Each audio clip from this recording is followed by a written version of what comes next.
Hello, my friends. I miss you all. I hope you're all having a really fun and relaxing week this week. Even though we can't be in school together, I thought it would be really fun to do a little story read aloud for you guys of this book, which is so fun. It's called The Gingerbread Baby.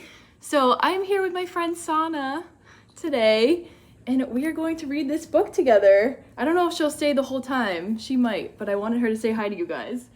So we are going to read Gingerbread Baby by Jan Brett.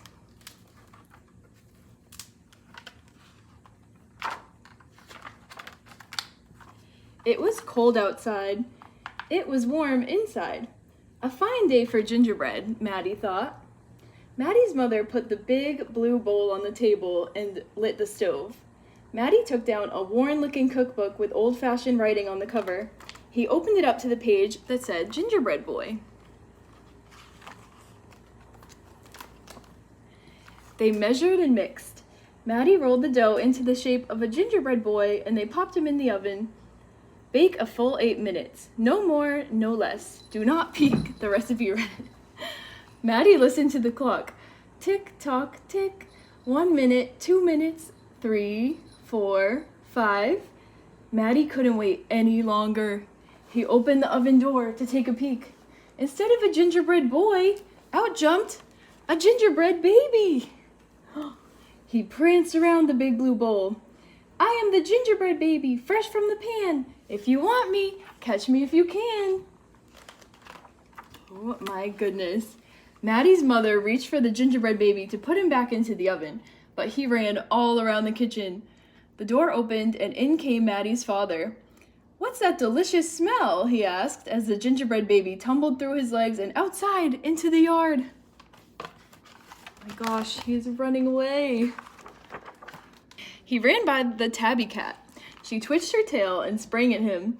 They rumbled and tumbled, but the gingerbread baby came out on top. He ran toward the garden wall. The dog caught a whiff of tasty ginger and sniffed along behind him, but the gingerbread baby was halfway up when the dog caught up. He barked and barked as the gingerbread baby climbed over the wall. Maddie was still inside. He heard his mother and father yelling.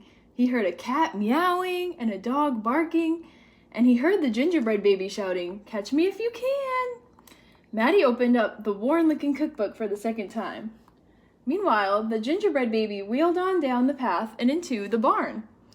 The goats looked up as he somersaulted across their backs. The last one tried to catch him, but the gingerbread baby was too fast.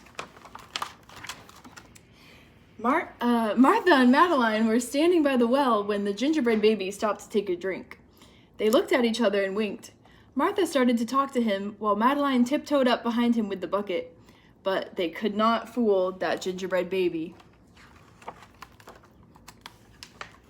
He took a braid from Martha and a braid from Madeline and tied them in a knot and ran down the road. Back in the house, Maddie stirred, mixed, and rolled the dough. He shaped it, put it in a pan, and into the oven. Tick, tock, tick, 8 long minutes. This time, he didn't peek. I will catch him if I can, Maddie said to himself. As he was bouncing along, the gingerbread baby saw a farm wagon just ahead. He jumped in and settled down for the ride next to a mama pig. The smell of gingerbread was too much for her. She tossed him high in the air, closed her eyes, and opened her mouth. But the gingerbread baby twisted in the air and came down hard on her porky snout. I am the gingerbread baby, too quick for the mother and father, too fast for the cat, the dog, the goats, too clever for Martha and Madeline, too smart for the mama pig. Who's left? Catch me if you can.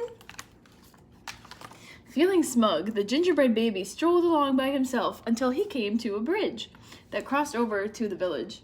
Just as he got to the middle, he heard running feet behind him and saw a crowd of villagers ahead of him. The gingerbread baby was trapped.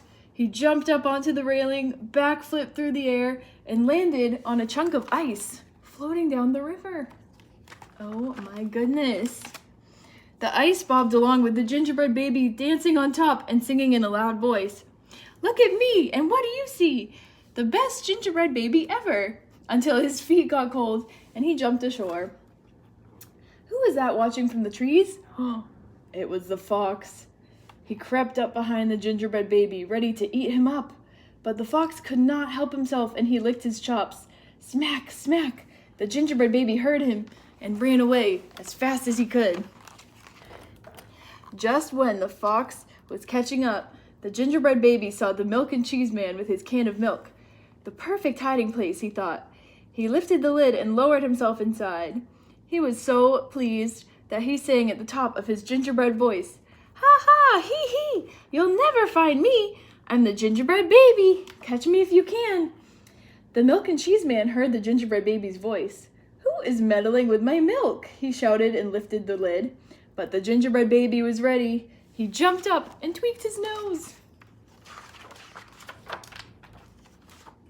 Now the milk and cheese man, the fox, the villagers, the mama pig, Martha and Madeline, the bleating goats, the barking dog, the meowing cat, the father, and the mother were all after the gingerbread baby and getting closer. And he knew it.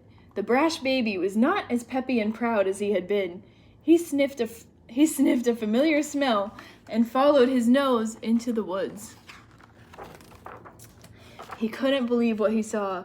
There, in the middle of a clearing, was a gingerbread house, frosted with sugar, covered with candy, and doors with peppermint handles wide open. The gingerbread baby clapped his hands with glee and ran inside.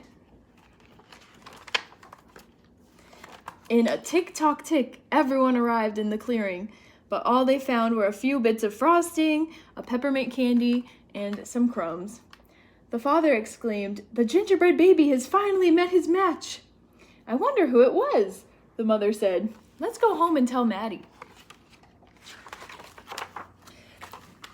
"Hello, Maddie," his father said when they got home. "We never did catch that gingerbread baby. All we found were some crumbs in the snow." "I see you've been busy," his mother said, looking at the gingerbread house Maddie was holding. "Too bad we never caught that gingerbread baby." "Too bad," said Maddie. Only Maddie could hear the tiny voice from inside the gingerbread house. Oh, let's see what's inside. "I'm the little gingerbread baby, lucky as can be, to be living in the house that Maddie made for me." The end. Thank you, friends, for joining me on this story time. I cannot wait to see you all after break, and I hope you have such a fun time with your families, celebrating the holidays, and I will see you very soon. Bye.